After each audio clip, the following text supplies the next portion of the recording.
नमस्कार। कैसे हैं आप लोग। आज भारतवर्ष के चारों तरफ शत्रु ही शत्रु हैं। कुछ शत्रु प्रत्यक्ष हैं और फिलहाल में तो अप्रत्यक्ष शत्रु जो है वो ज़्यादा भारी पड़ रहा है। अब ऐसे में कैसे निपटा जाए। हमारा सौभाग्य है कि हमारे आदर्श भगवान श्री कृष्ण और कौटिल्य, आचार्य कौटिल्य चाणक्य ने ऐसे कई दिशा सिद्धांत हम लोगों के लिए बता के गए हैं जो आज की तारीख में कारगर सिद्ध हो सकते हैं किसी एक देश के लिए इस प्रकार की परिस्थितियों से बखूबी निपटने के लिए। आचार्य चाणक्य ने प्रसिद्ध उनका जो ग्रंथ था कौटिल्य का अर्थशास्त्र, उसमें एक श्लोक बोला था जो आज की परिस्थितियों के लिए बिल्कुल फिट बैठता है कि अनुलोमेन बलिनम प्रतिलोमेन दुर्जनम, अनुलोमेन बलिनम प्रतिलोमेन दुर्जनम, आत्मतुल्य बलम शत्रु विनय येन बलेन वा। आखिर इसका अर्थ क्या है कि कैसे निपटा जाए। इसका कोई शॉर्टकट नहीं है। किसी भी देश की विदेश नीति और सामरिक नीति अपने कुछ सिद्धांतों पर चलती है और इन दोनों नीतियों में एकमात्र उद्देश्य रहता है उस देश की भलाई, संप्रभुता की रक्षा और किस प्रकार वो देश आगे बढ़े।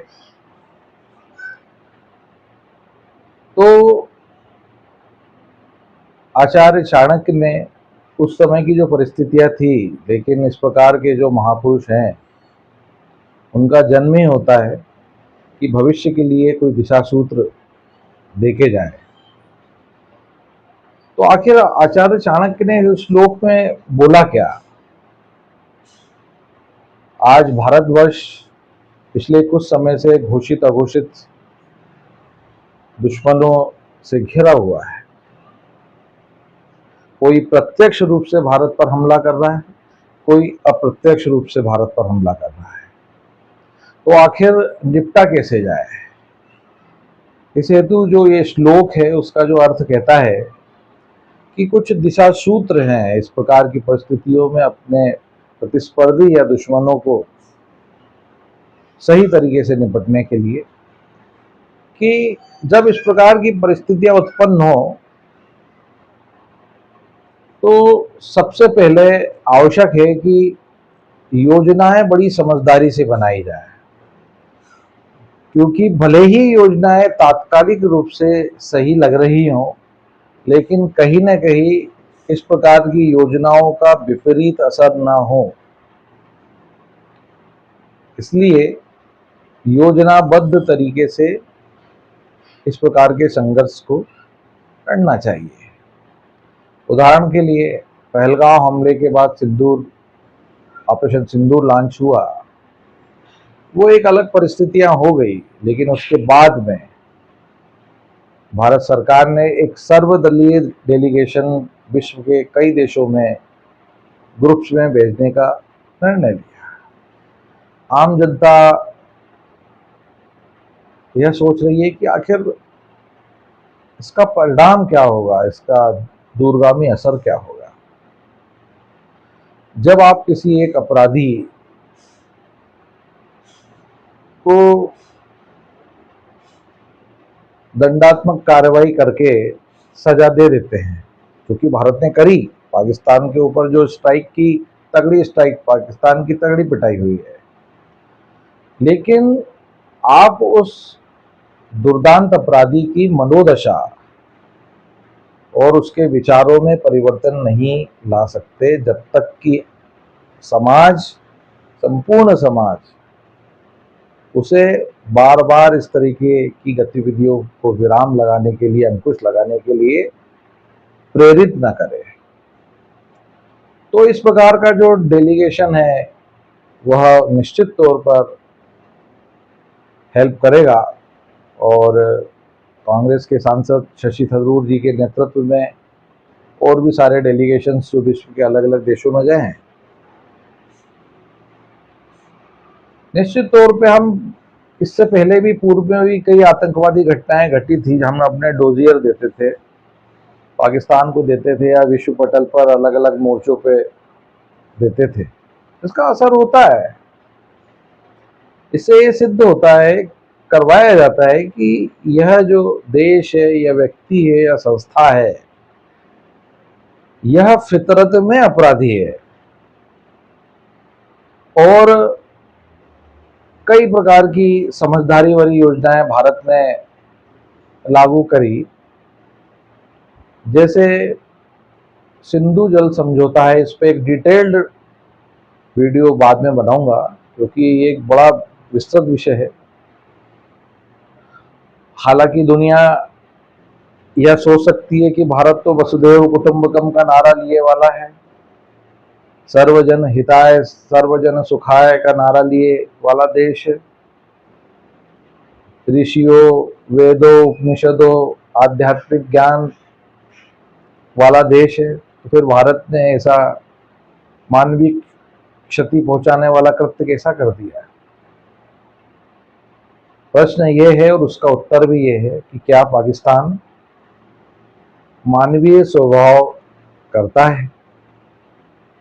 तो निश्चित तौर पे हम कहें कि पाकिस्तान का जो आचरण है या पाकिस्तान के लोगों की जो बैकिंग है, पीछे से सपोर्ट है, वह मानवीय स्वभाव की श्रेणी में आता ही नहीं है। तो इस प्रवृत्ति को खत्म करने के लिए, दुर्जनों दुष्टों असुरों को नाश करने के लिए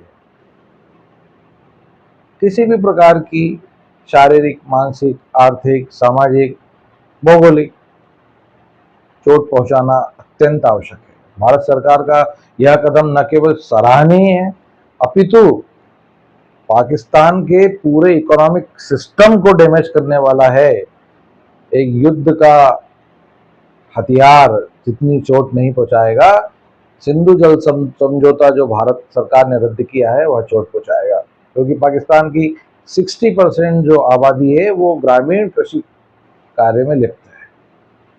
तो चाणक्य ने कहा था कि आप ऐसी परिस्थितियों में, ऐसी विकट परिस्थितियों में सबसे पहले समझदारी वाला फैसला लें। फिर चाणक्य कहते हैं कि खुद शक्तिशाली बने। अभी 2-4 दिन पहले एक पेंटागन के पूर्व अधिकारी ने कहा था कि जो ट्रंप है वह डींगबाज है, बड़बोला है। अरे क्यों ना हो भाई, ताकतवर है, उसकी सेनाएं ताकतवर है, उसका इंफ्रास्ट्रक्चर ताकतवर है, वहां के लोगों की लिविंग स्टैंडर्ड हाई है, दुनिया की सबसे बड़ी 30 से 35 ट्रिलियन की इकोनॉमी है। क्यों ना डींगबाज, वो डींग मारता है। हम अगर उसको क्रिटिसाइज करते हैं तो इसमें हमारी गलती है, क्योंकि आज वह एक देश के रूप में सशक्त है। इसलिए आपको एक देश के रूप में सशक्त बनना पड़ेगा। हमारे देश के लोगों का जीवन स्तर ऊपर करना पड़ेगा, हमारे देश की सामरिक आवश्यकताओं की पूर्ति करना पड़ेगा, हमारे देश का आर्थिक स्तर ऊंचा करना पड़ेगा, और हो रहा है। निश्चित तौर पे हम ये नहीं कह सकते कि हमने हमारे एक देश के रूप में हमने कभी धन नहीं देखा हो। भारत पुरातन काल से ही, सनातन काल से ही धन धान्य से संपन्न देश रहा है। हम जल्द ही विश्व की तीसरी बड़ी इकोनॉमी में आने वाले हैं। सबसे प्रमुख कारण ही है पूरे विश्व का जो भारत के प्रति चिंता का है कि भारत जिस स्पीड से बढ़ रहा है उसकी स्पीड को रोका जाए, बाधित किया जाए। लेकिन हम बढ़े चले जा रहे हैं, बढ़े चले जा रहे हैं।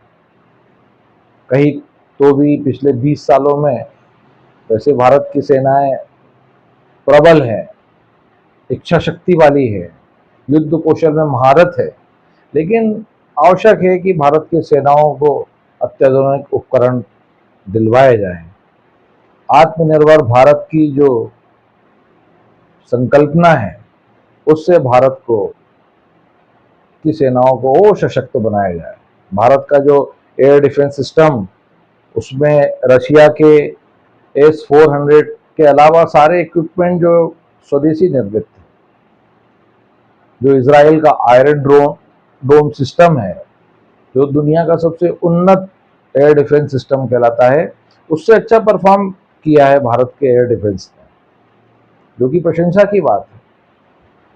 तो चाणक्य बोलता है कि पहले आप खुद सशक्त बने, क्योंकि जब आपका दुश्मन है जो कि हष्ट पुष्ट बलिष्ठ है, जब आप उससे युद्ध करेंगे तो कहीं शारीरिक मानसिक रूप से आप उससे कमजोर न पड़ जाएं।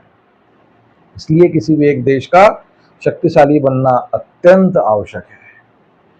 और तीसरी चीज बोलते हैं चाणक्य इस श्लोक में कि दुश्मन के आत्मविश्वास को तोड़ा जाए। सबसे बड़ा विषय ये है कि हमें पहचानना चाहिए कि हमारा मूल दुश्मन कौन है। हालांकि जो छुपा हुआ दुश्मन है उससे लड़ाई करने के तरीके अलग है, और जो प्रत्यक्ष दुश्मन है उससे लड़ाई करने का तरीका अलग है। हम निश्चित तौर पे, मैं मेरी व्यक्तिगत राय अपने व्यक्त करने में कभी भी नहीं संकोच करता हूँ। भारत की प्रगति से निश्चित तौर पे पश्चिमी देश, चाइना और कुछ हद तक कह सकते हैं अमेरिका की मजबूरी है भारत। आप कितना ही क्लेश देखें, लेकिन अगर अमेरिका को चाइना से बचना है तो भारत का साथ अत्यंत आवश्यक है हर दृष्टि में। इसलिए पहले आप पहचाने कि हमारा मूल दुश्मन कौन है। मूल दुश्मन हमारा है चाइना और पश्चिम का जो मीडिया और जो डीप स्टेट है। ये डीप स्टेट जो है वो भारत में हमेशा स्थिरता फैलाने का प्रयास करता रहता है और आगे भी करेगा। और डीप स्टेट के जो टूल्स हैं, अपने आप को सबसे बड़ा देशभक्त बता के देश की संप्रभुता को चोट पहुंचाने की 100% प्रयास करते हैं। तो आप पहचाने कि हमारा मूल दुश्मन कौन है, इसके ऊपर चोट करें। इसके ऊपर चोट करना अत्यंत आवश्यक है, और इसके लिए आवश्यक है कि हम एक विशेष कार्य योजना के साथ काम करें। गलवान में जो चाइना की आर्मी और भारत की आर्मी के बीच में जो कॉन्फ्लिक्ट हुआ था, उसमें हमने ग्लोबल लेवल पे चाइना के मनोबल को ठेस पहुंचाई, क्योंकि चाइना पिछले कई सालों से युद्ध ही नहीं लड़ा है। हमारे वीर जवानों ने जब चाइना के जवानों को छोटा सा जो युद्ध था उसमें शिकस्त दी, उसमें अंतर्राष्ट्रीय स्तर पर यह संकेत गया, चाइना की नियत और चाइना की जो सैन्य ताकत है उस पर चोट लगी। ऐसा ही इस बार के जो ऑपरेशन सिंदूर है, उसमें हमने पाकिस्तान की जो मूल आत्मा है उसका परमाणु बम, उस पर ही चोट कर दी। पहलगांव हमले के बाद, सफल हमले के बाद, जब प्रधानमंत्री नरेंद्र मोदी जी आदमपुर एयरबेस पे संबोधित कर रहे थे सैनिकों को, और बाद में भी संबोधन जो हुए हैं कि अब पाकिस्तान भविष्य में हमें परमाणु धमकी देने के योग्य ही नहीं बचा है। तो भारत ने इस कौटिल्य चाणक्य नीति के तहत उस व्यक्ति के आत्मविश्वास को ही तोड़ डाला है। इसी नीति का अंग है। और चौथा अंग है कि आप इस प्रकार की परिस्थिति में शांति से काम लें। बड़बोला व्यक्ति एक्सपोज हो जाता है, दुश्मन उसको बहुत आसानी से ट्रैप कर लेते हैं। इसलिए अपनी योजनाओं को और किस प्रकार से उन योजनाओं का कार्यान्वयन हो रहा है, इसे बड़े शांति से करें। तो चाणक्य नीति का जो एक अंग है कि अपनी योजनाओं को शांति से इम्प्लीमेंट करें, शांति से योजनाएं बनाएं और स्थिर होकर आप इस प्रकार की परिस्थितियों को फेस करें। क्योंकि व्यक्ति जब स्थिर नहीं रहता है तो निश्चित तौर पर गलत डिसीजन लेता है। और अगली इसी श्लोक में बोला गया है कि योजनाओं का प्रचार नहीं करना है।